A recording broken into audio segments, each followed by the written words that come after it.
Hello, everybody, and welcome. This is a video on behalf of the Channeling Development and Spiritual Growth Facebook group. And I have the great pleasure to interview a number of people who are experienced channelers. And today we are very fortunate to have Susi Jones from the UK. Welcome, Susi. Thank you. All right, so we're having a look at channeling today, and the first question I would like to ask you is a bit about yourself. Who are you and what are you about? Okay, just before we do that, let's just accept that we all channel. Okay. Everyone who's listening, you do channel, you always have. And it might be that it was you're talking to your teddy bears and you felt they were talking back to you. This is not a mystery. This is something every single human can do. So just before I start, can we just center ourselves for a moment? Close your eyes, just breathe, just focusing on your breath and think of something beautiful that you remember where a flower talked to you, or you just heard something, a whisper. And then we know that what we're talking about is just a natural phenomenon. Okay, so we've just centered and we can come back now. And I will answer your question now, Kim. Thank you. I was guided to do that. And this is something I live my life now in a very guided way. Channeling, I can channel while I'm walking the dog. Wow. I can channel wherever I am now because I've done it for such a long time. So my name's Susi Jones. I got a big background in healthcare as a nurse, a professional nurse, and also a professional manager.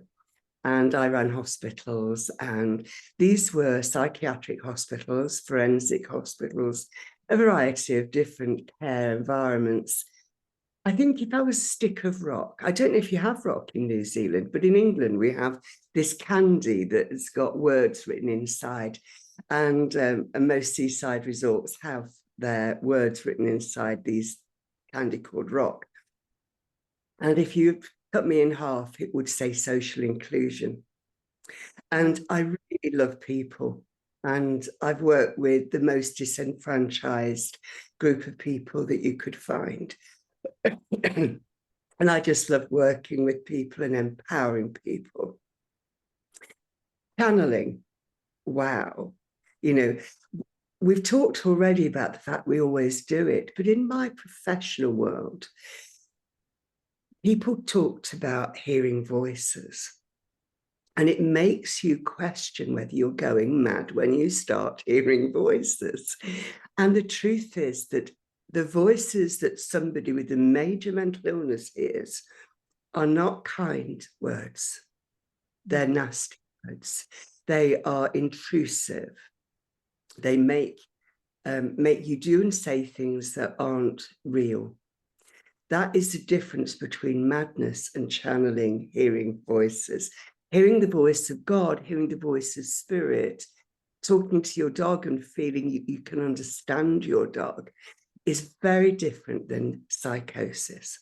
And I think it's important to create a baseline around this. Also, am I doing this right for you, Kim? Sorry, I've sort of just gone into a bit of a diatribe. No, you go wherever you're being led to go. Okay, thank you. And so I think I want to say that it's a natural phenomenon and you are not going mad. But, and there's a codicil here, do not jump on everything you believe you've heard. And the reason for that, and I know you'll know this, Kim, is that timeline in spirit is very different than ours. So if spirit tells you something like, give up your job, something really dramatic like that, then you need to sit with that channel. Sit with those words. Do not jump like that. I've made that mistake myself in my early days. So it's a warning that whenever you hear words coming from outside of yourself, although they're coming into yourself, just sit with them a while, write them down, ask questions about them, and do that bit. So I hope that just sets the groundwork for where I'm going to share a little bit of my story. And I'm always there to ask questions. And of course, so many of us do this. I've been channeling, I suppose, all my life. Did I recognize it? No. Did I question it? Yes. And I think the first thing that came, and it's alongside a mediumship element, and that was when I heard and saw my deceased family members coming to me and talking to me. And that was very emotional. But what it did was it opened a door that my solid Christian background had not opened for me. I'd always heard the voice of God and had a wonderful relationship with Jesus, mostly Jesus and God. But this was my dad coming to me and asking, where's Muriel, my mum? Mm-hmm. And I was thinking, whatever's this? And I knew it was him because I could smell him. And we've all got our own scent aroma, haven't we? So that was the beginning of this. And then Maya came to me, and I didn't know who Maya was. I'd had small connections with a lady named Ellie, who I later believe was my spirit animal, my lioness named Ellie. And I was like, this is all crazy, and I was still in that place of it's crazy. And then Maya came and she said, I want to work with you. And she opened up doors, and I found that it worked better if I wrote down what she said. And so I started to write in a notebook words that were just coming, poetry. In the middle of the night, I'd wake up with poetry. And I thought that was just amazing. And then one night, I was in Spain when all this happened. And one night when I'd moved back to England, I'd noticed voices in my bedroom, and I thought, will you please let me go to sleep? What are you doing? And then one voice just came out, and it was a message for somebody else. And I didn't know who it was, and I didn't know who the message was for, but she just wouldn't leave me alone. And I thought, okay. And she sent messages through me. So this opened up the fact that these were messages for other people. And that was a new element of the channeling, the hearing the voices. And so I shared that message, and that caused a lifelong friendship to occur, which is a very satisfying thing. Today, all these years later, it's now, as I said at the beginning, a daily experience. It's a lifelong experience. It's when I wake up before I go to bed. But at the beginning of the year, they said, will you channel every day? We want you to be a bit more organized. You see, when you open up to the spirit and channel messages, they start to teach you the way. And once you learn that, you become less and less limited in the way you're living. And I've got a lot of limitation.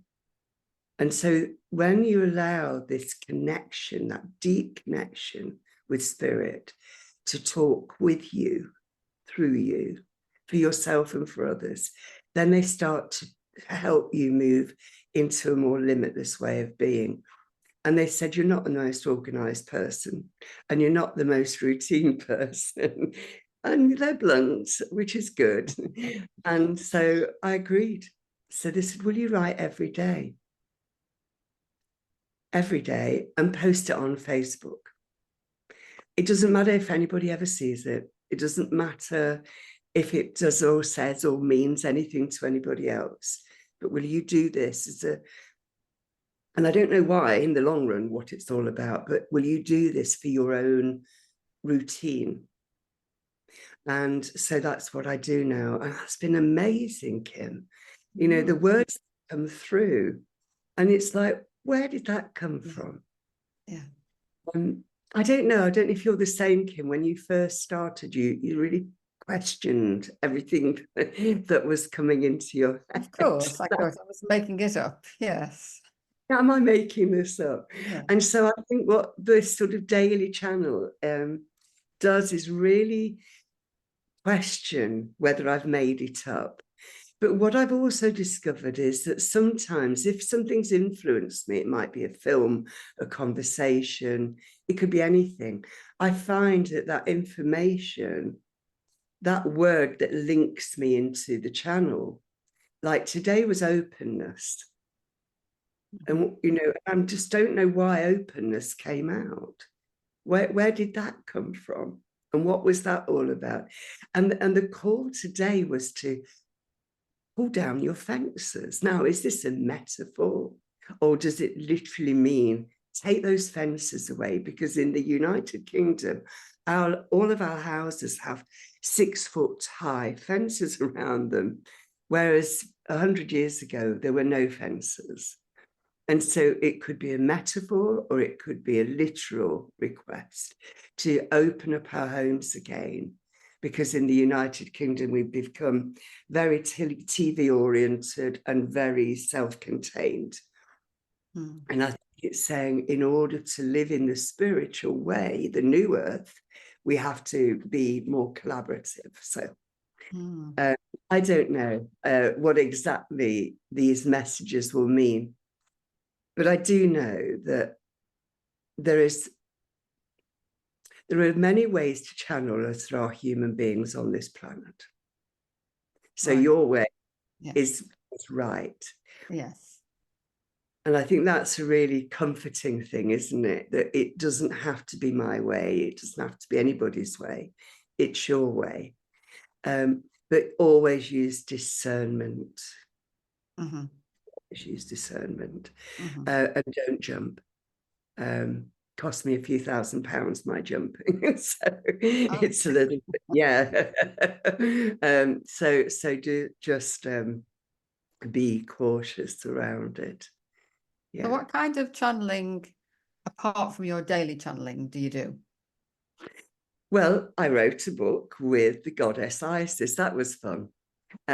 This Maya said to me, I'm going to hand you over. And I thought, we've had a long relationship. Why are you divorcing me? I wasn't impressed. Anyway, I'd sort of been getting these. I'm not an Egyptologist, and I think you need to know that. And I love the fact other people are, but it's just not me. But I kept seeing these golden lights in this woman. And then Maya said she was handing me over. And I checked out with a friend of mine who's a Hermetic initiate. And if ever I've got a spiritual problem or question, I go to him if I can't locate that answer for myself. And I said, I'm getting these weird experiences. And he said, yeah, I know who that is. But he didn't tell me. He let me work that out for myself. And so all of a sudden, it was a couple of years ago, and this Isis, the goddess Isis, came to me and said, we're going to write a book. I said, oh, no, we're not. We're not, because I don't know who you are. And again, that's that discernment, that cautiousness that we need. Anyway, over a course of a few months, I got to know her, and we did daily writings, and not for the book, just daily writings. And I learned how to listen to her. Then it came to writing the book. And I would find that the voice of Isis was so very different than my own voice.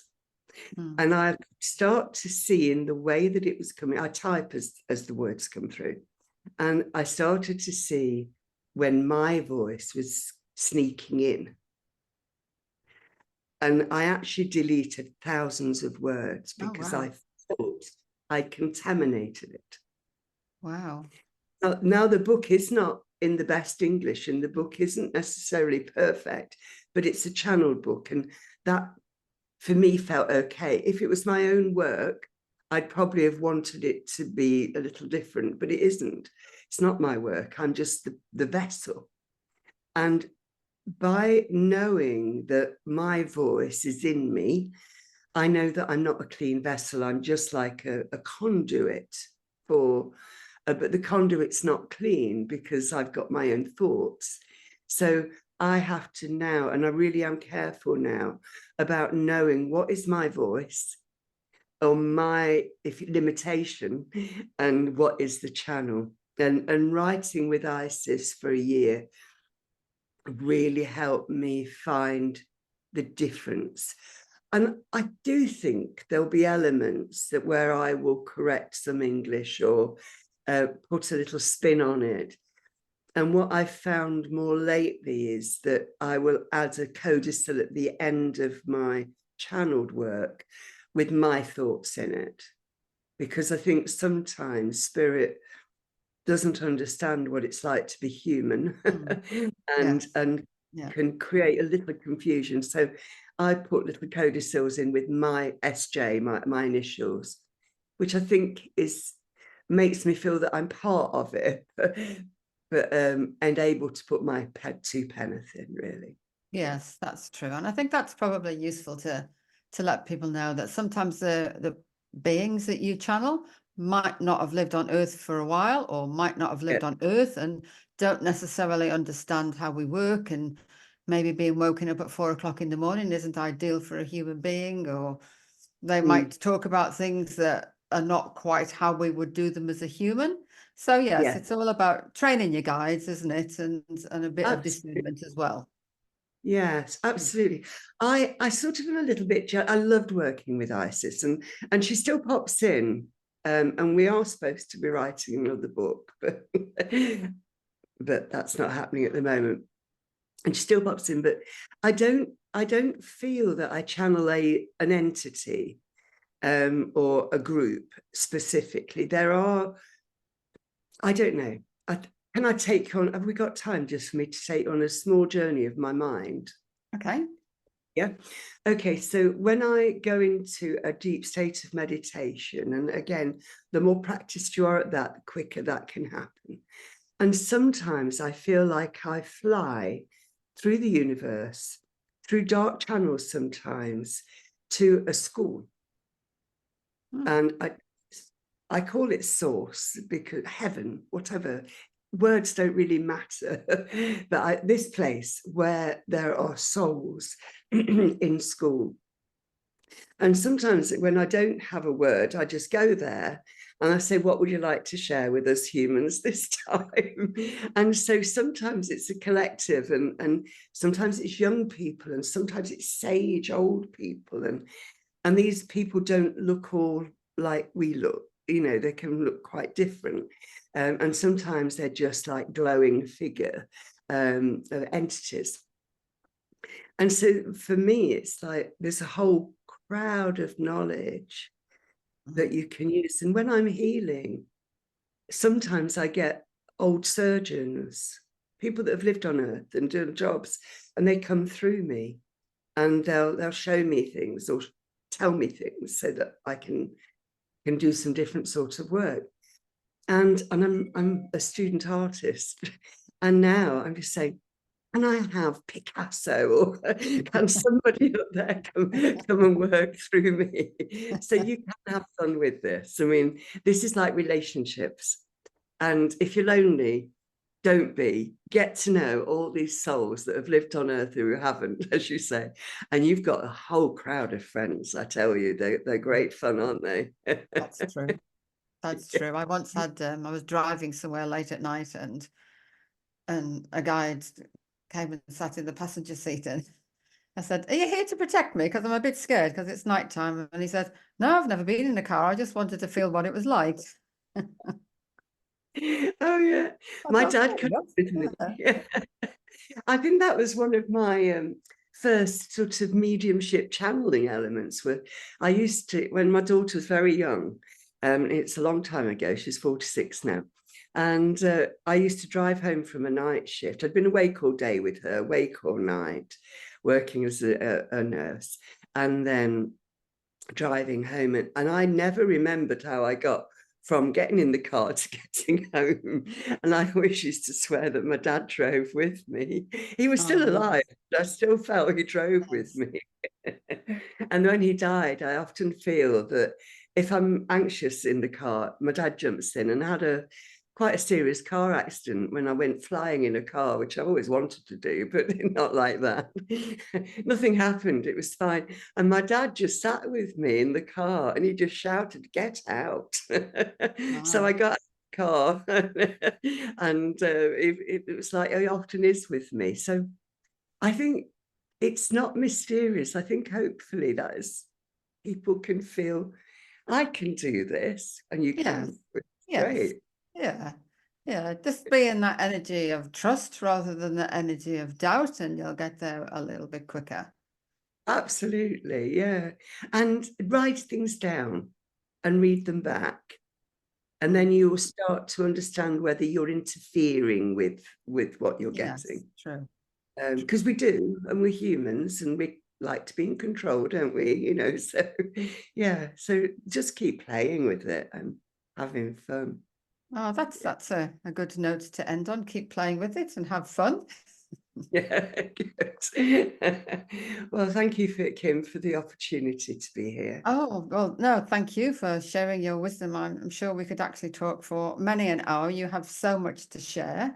What I will do below the video is I will share Susie's website and the details of her book. And I know she'd be very happy for you to make contact if you have any questions. Of course.